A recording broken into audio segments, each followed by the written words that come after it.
Nick Miller, sou membro da família Hope, sou coordenadora do podcast Pode Tudo Trans, sou coordenadora de comunicação da família Hope, sou travesti, sou estudante de psicologia, tenho 24 anos. O nosso podcast tem o objetivo de abordar nossas vivências, discutir saúde, compartilhar o trabalho realizado em prol da nossa população e falar sobre educação e atualidade. Também queremos mostrar nossas singularidades e promover a visibilidade da comunidade. E hoje estamos aqui no podcast com o Denilson Silva. Denilson Silva, 22 anos, é ativista em direitos humanos na pauta LGBTI+. Atuante e coordenador adjunto da Aliança Nacional LGBTI+, do Pará.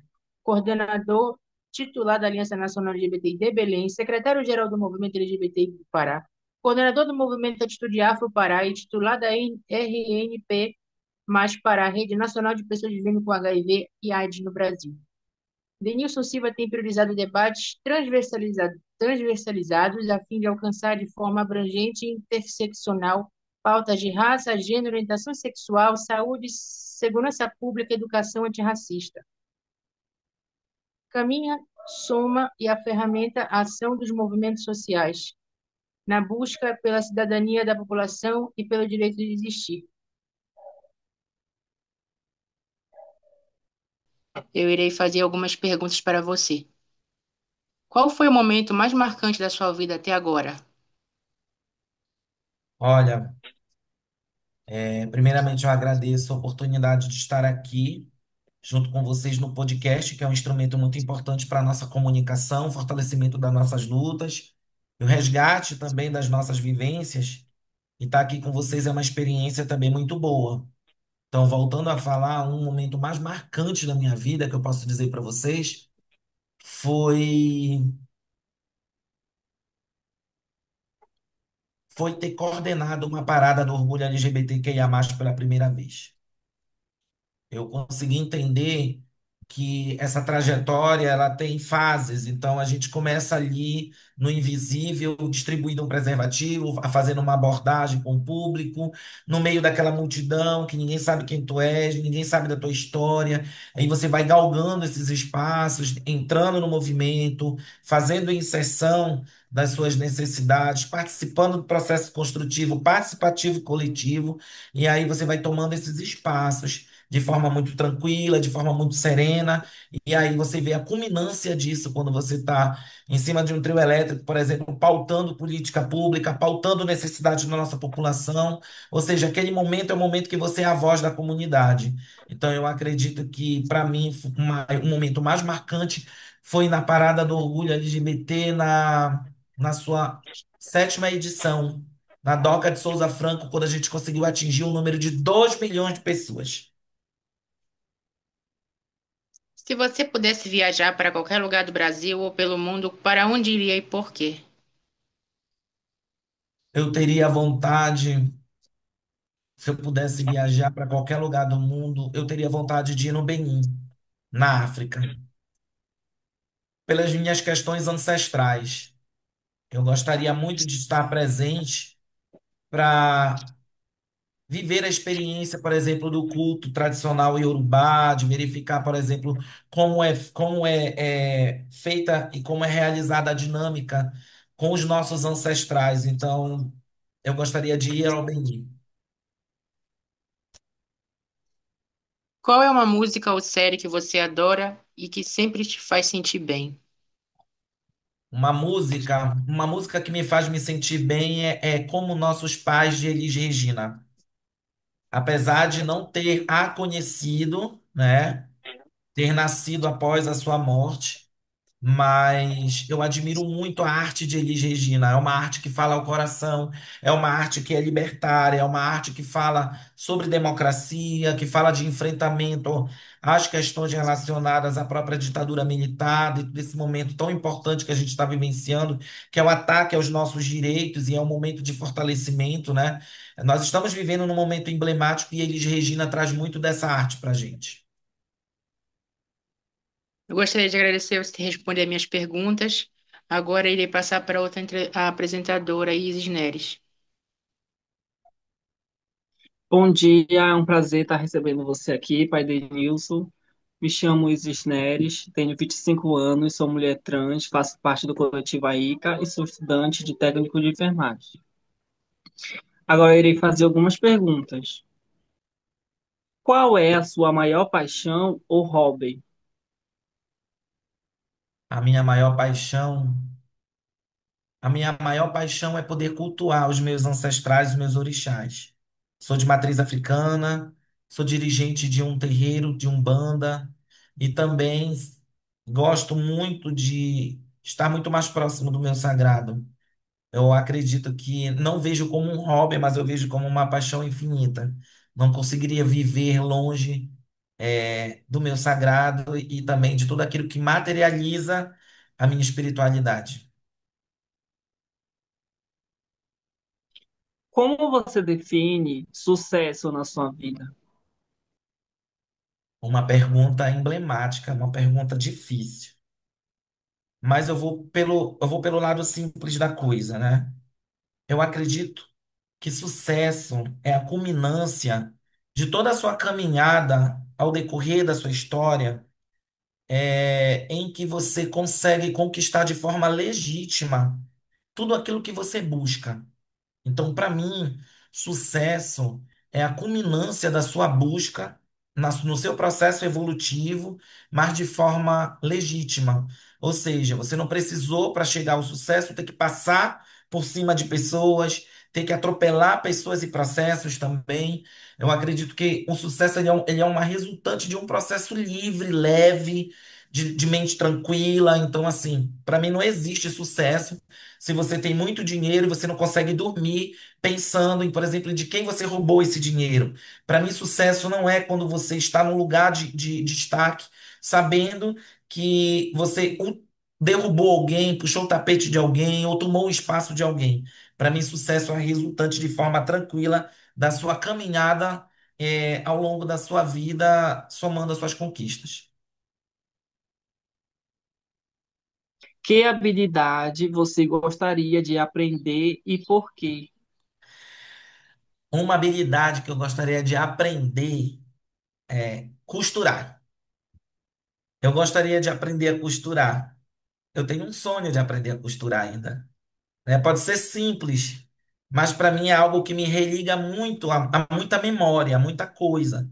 Porque eu venho de famílias de costureiras, então a minha família, a minha avó era costureira, a minha bisavó era costureira, e a minha bisavó, por parte de mãe, também era costureira. Eu adorava ver elas em cima de uma máquina, quando não, era fazendo um crochê, um tricô, um bordado, alguma coisa, que naquele tempo eram atividades destinadas apenas às mulheres.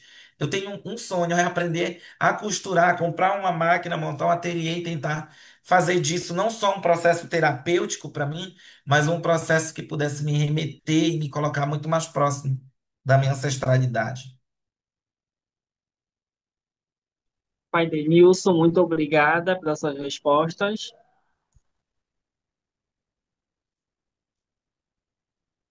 Agora irei passar para o vice-presidente, próximo apresentador, Luciano. Boa noite, Denilson, tudo bom? Boa noite, Luciano, tudo bem?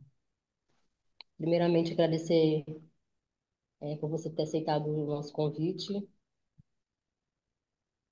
e dizer que a gente está muito feliz por você estar aqui conosco nessa primeira temporada.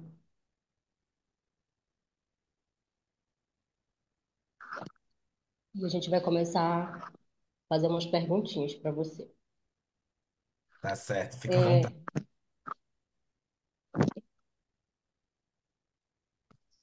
como foi para você, é, em relação à sua família, ser uma pessoa LGBT? Como foi para você lidar com isso? Ah, meu irmão, foi bem complicado. Foi bem complicado. A questão da minha orientação sexual, eu assumi minha orientação sexual dentro da minha casa, foi bem complicado, porque eu tive uma criação que não falava dessas questões. Como é a maioria de nós, né? A gente vem de famílias que não pautam, que não dialogam bissexualidade, travestilidade, transexualidade, homossexualidade, enfim. A gente não tem essa pauta bem definida na nossa família e muitas das vezes nós crescemos, somos crianças e nos transformamos em adolescentes e jovens e adultos, enxergando a população LGBT na casa do vizinho, né? Inclusive, a mãe diz, tem famílias, amigos meus que passaram por processos bem piores que eu, mas que a gente sempre via a população LGBTQIA+ presente para fora, de uma forma marginalizada, fora dos contextos familiares. Então, para mim foi bem complicado, porque quando eu assumi minha orientação sexual, meu pai foi o primeiro que veio me afrontar. Então, meu pai, por ser a figura provedora de dentro de uma casa e eu submisso a ele dentro dessa hierarquia familiar, acabei, sendo pressionado por ele e, para mim, nada fez eu mudar. Nada fez eu dar o passo atrás. Pelo contrário, eu dei três para frente. Porque quando comecei a sofrer a pressão da minha família, foi o momento em que eu procurei um movimento para me organizar. Eu comecei a encontrar os meus pares e comecei a escutar jovens da minha idade, que também eram gays, LGBTQIA+, e inclusive algumas juventudes já em processo de transição. E naquele tempo tudo era muita loucura na cabeça das pessoas, as pessoas enxergavam as outras como pessoas loucas. E eu tinha uma amiga que, inclusive, era ali a Correia, que hoje é uma pessoa trans, uma pessoa do campo da psicologia, com mestrado e tudo. Então, eu sou do tempo da Aliá, que a gente se abraçava e chorava junto, porque a mãe dela tinha um problema com a transição dela. E um próprio movimento também não entendia esse momento de transição, negava a transição dela, e a gente sempre vivia se abraçando e vivia se consolando e se fortalecendo, porque ao mesmo tempo que eu sofria pressão na minha casa, ela também sofria. Então, o momento da minha orientação, de eu assumir minha orientação sexual e pautar isso dentro da minha casa, foi um momento difícil. Fui expulso da minha casa, convidado a sair praticamente. Então, eu passei por esse processo de expulsão e consegui me fortalecer nesse processo fora de casa para poder retornar de novo. E quando eu retorno para minha casa, para minha família, eu passo eles para dentro de um processo educacional. Hoje, todo mundo passou pelo processo educacional, passou pelo processo político. O meu pai respeita as pautas de gênero, de sexualidade. O meu pai entende também as pautas de enfrentamento ao racismo religioso, conhece um pouco das tradições de matriz africana, conhece um pouco da luta e da pauta e da luta contra a AIDS, quando a gente precisa acolher pessoas vivendo com HIV/AIDS em situação de vulnerabilidade, dialogar e fortalecer essas pessoas. Então, assim, saí para passar por um processo educacional e voltei fortalecido para poder multiplicar essa informação dentro da minha família, com muita resistência por parte do meu pai, mas hoje ele já entende, ele já, inclusive, se desculpou e se desconstruiu dentro daquele processo negacionista que ele foi construído, né? Meu pai vem de uma família muito tradicional, então, negando todas as existências possíveis, diversas, dentro desse universo. E hoje meu pai é uma pessoa que é um aliado na luta pela defesa dos direitos humanos. Isso, a gente ganha de presente, resultado das nossas lutas e dos nossos processos de busca. Qual foi a situação mais difícil que você enfrentou? Qual foi o momento, né? E qual aprendizado ela trouxe para a sua vida? Um dos momentos mais difíceis da minha vida foi tentar conseguir terminar minha primeira graduação, porque foi um momento em que a minha família não tinha como me apoiar financeiramente. Uma passagem de ônibus faltava para o dinheiro do almoço, né? Então era muito difícil e às vezes eu ia andando e voltava andando. Quando não ia de carona com alguém, voltava de carona. E essa falta de recurso foi um momento que me fragilizou muito, porque eu não tinha uma roupa melhor para me apresentar, por exemplo, num possível estágio. Eu não tinha, por exemplo, um recurso para colocar um crédito no meu celular para me poder ficar conectado, para me não perder a conexão. Então, eu acho que o meu pior momento foi esse, né? O momento em que eu passei, assim, a ver a falta de perspectiva da nossa inserção enquanto população LGBT dentro do campo do mercado de trabalho, dentro das oportunidades. Ninguém me chamava para nada. Então foi um momento muito delicado e que eu tive que lidar com isso de uma forma muito ruim, mas sem deixar afetar minha saúde mental. Então não vou dizer que não foi afetada, mas o que eu pude fazer para proteger a minha saúde mental nesse processo, eu fiz. Você consegue dividir a sua vida pública com a sua vida pessoal? Ou é difícil? Não acaba misturando. É difícil. É muito difícil, mas a gente tem que tentar, né? A gente tem que levar. Inclusive, eu estou falando aqui com meu companheiro, ele já está embarcando agora para São Sebastião da Boa Vista, vai cuidar de assuntos familiares de saúde, se aproximar de entes queridos, né, que estão em situação delicada. E aí a gente conversa todo dia, inclusive eu digo e revelo aqui no podcast que eu sou uma pessoa que eu passo por mês 22 a 20 a 22 dias fora da minha casa, fora do meu apartamento, fora do meu convívio, e para poder dar conta de todas essas agendas, de tudo isso, que por vontade minha, né, própria, né? Por meu livre-arbítrio, eu escolhi. E assim, com o meu companheiro, com a minha família e com as responsabilidades do axé, eu não tenho tantos problemas assim, porque as pessoas entendem que eu sou alguém que está ali volante transitando. Mas quando isso cai no campo familiar, eu dou uma dedicação maior para minha mãe, para meu pai, para minha família. O meu companheiro também dou uma dedicação, inclusive a gente fez uma viagem, decidimos desligar o celular e aproveitar um pouco mais a companhia um do outro. Mas eu vou dizer, separar a vida pessoal da vida pública é um desafio muito grande, porque você pode dizer que aqui você não responde pelo governo, você pode estar dizendo que você não responde pelo movimento, mas quando as pessoas lhe olham, ela traz essa referência, né? Então é o pai Denilson, é o Denilson do movimento, é o Denilson da Rede Gay, é o Denilson lá da Aliança Nacional, então sempre é o Denilson da RNP, então sempre a gente está, né? Mas o processo em si, ele é didático, é um processo que vai te ensinar a lidar com tudo isso.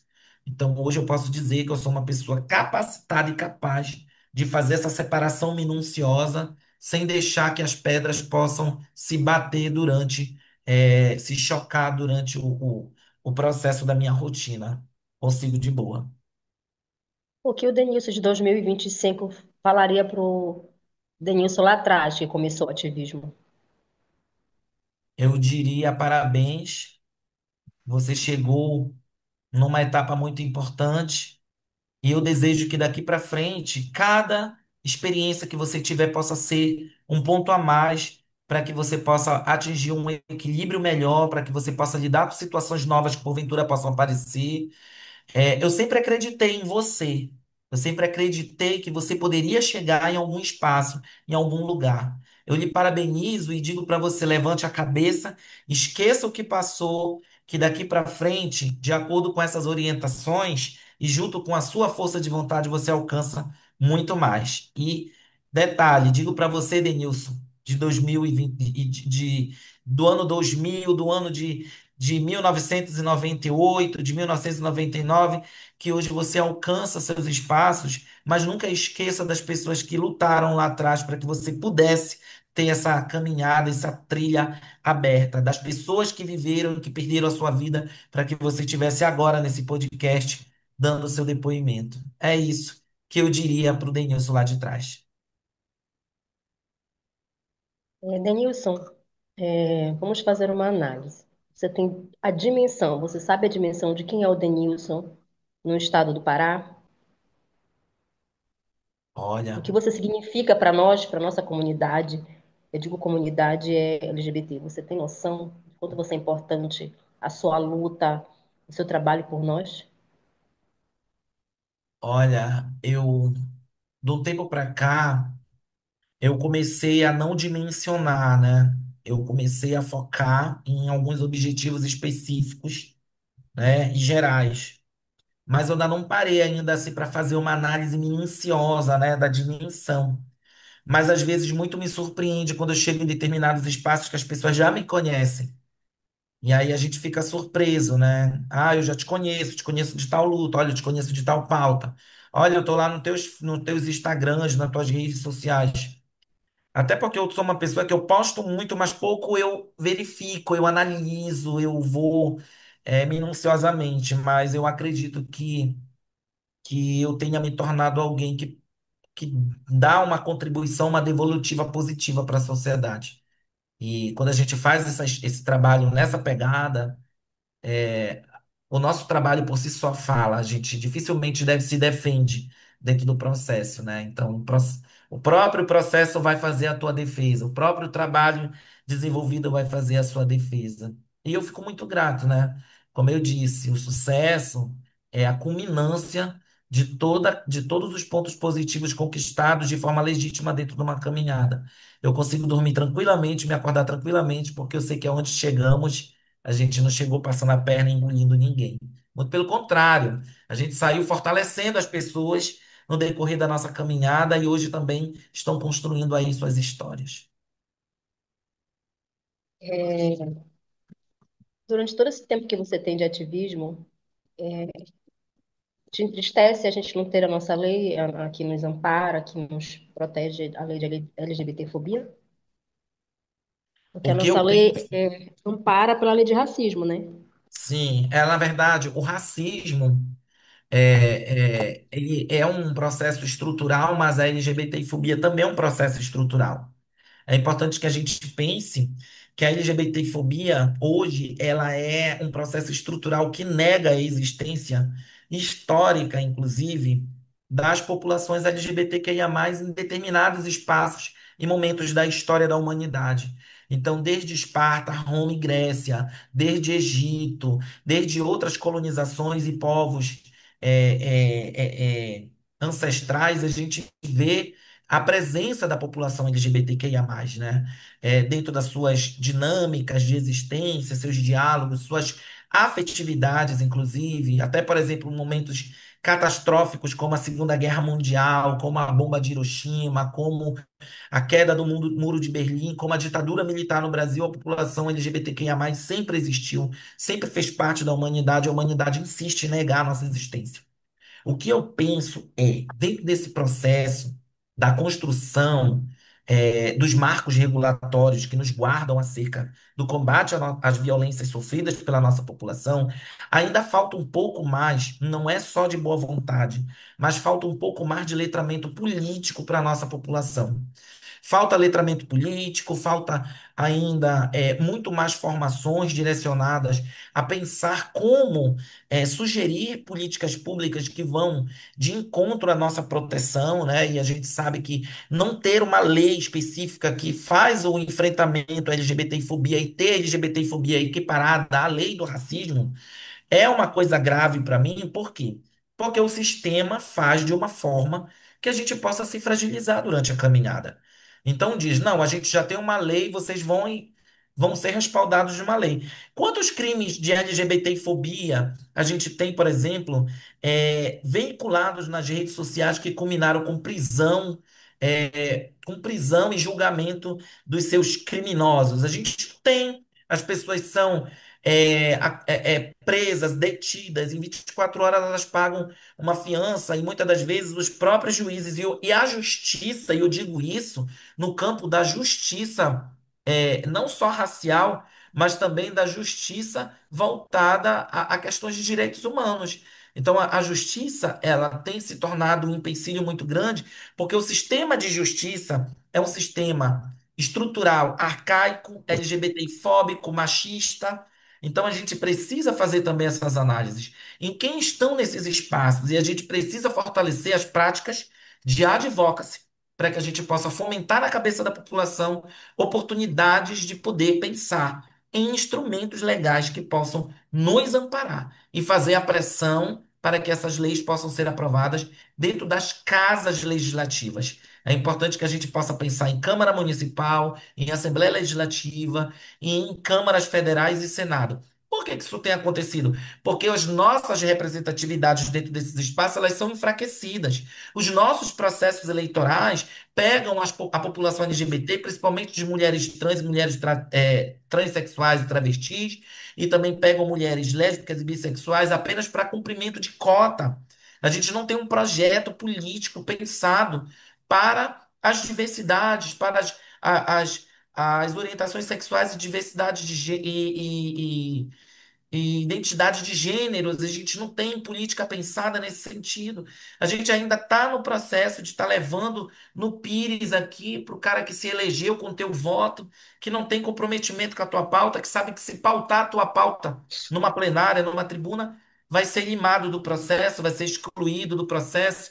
Então é muito importante que a gente tome essa fala que você fez, Luciano, acerca da gente não ter uma lei específica que nos ampara como um processo de inquietação nossa, que a gente precise trabalhar fortalecimento dessas análises e que a gente consiga se fortalecer dentro desse debate, que é um debate que é meu, que é seu, que é nosso.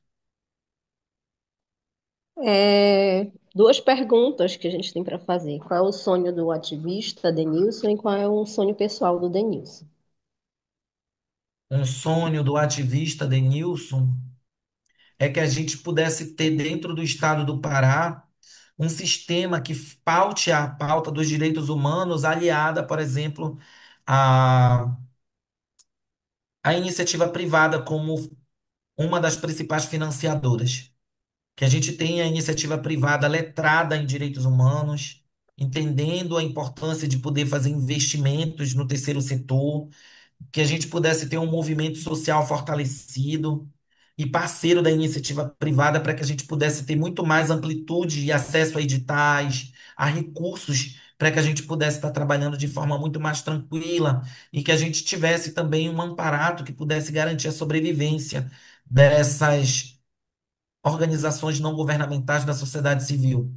Isso é um sonho meu de ativista, né? De ter um sistema que dialogue direitos humanos com a iniciativa privada e a possibilidade macro de financiamento de projetos voltados à sociedade civil organizada e às populações vulneráveis. Um sonho meu pessoal seria seria casar com meu companheiro e, É, e construir a minha família, né, dentro da perspectiva, né, que eu tenho de família LGBTI+, como família também, né, e que a gente pudesse pautar lógico. futuramente, né, essa pauta da família dentro das diversidades, né, que eu pudesse casar. Convida a gente para comer bolo.